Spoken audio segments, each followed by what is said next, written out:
Yeah, it's a long time ago, and we'd been on the end of a few losses, and obviously the previous year we'd been on the end of a loss, but there was a bit more steel about us coming in, a little bit.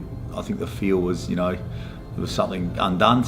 Yeah, it was a really special group. We'd played a lot of footy together, we knew each other really well, we knew each other's games really well, and just a really close bunch of mates, really. We were pretty good at doing our job. Confident it would have been a fairly simplistic message, because that's sort of how I am as a coach.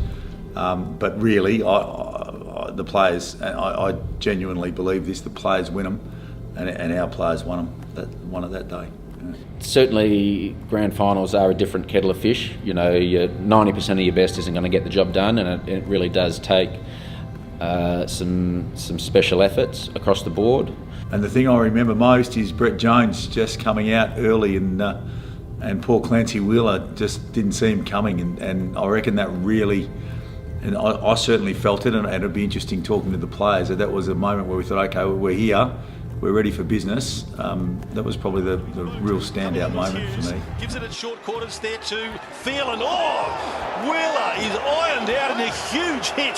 Play on is called. Wheeler's not getting up in a hurry. Another big hit. We needed a moment like that from one of our leaders, just to settle the boys' nerves, to sort of send the message that we're here to play and we'll do whatever it takes. Gilligan is there. Worthington for Subiaco. Prevails. No, he was too slow. There's a free kick. Clermont have won. Absolute elation there. Meanwhile, it's all about the celebrations and jubilations within the Tigers camp. But Gilligan has yet to finish the game. He's had a terrific one. He can kick another goal. He does. So the margin, 56 points. I do remember. I remember the previous year. Probably something that I remember talking to Clancy Rutherford about. The previous year, he'd broken his jaw and he didn't play in the grand final, and that was quite a contentious point because he's so competitive.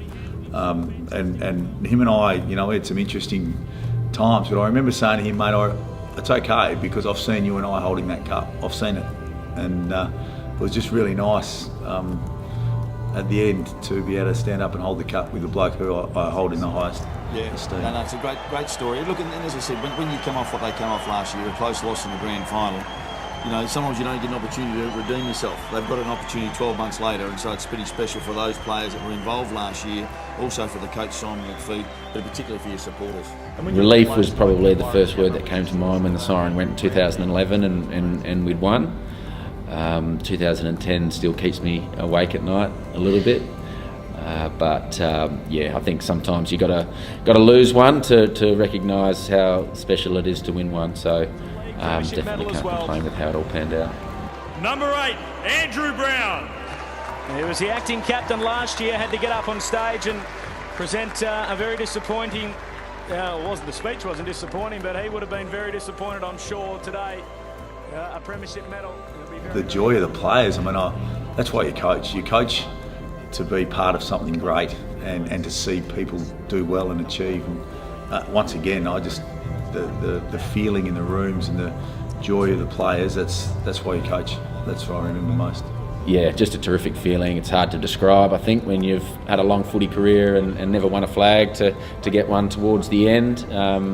All the hard work that you put in was worth it, and definitely look back with very fond memories. We always knew we were a great club, and we are a great club, and history tells you that we're a great club, and we just needed to probably frank that, in the more modern times, and I think it just franked that belief that we are a great club, and all the support and all the work that people do meant something.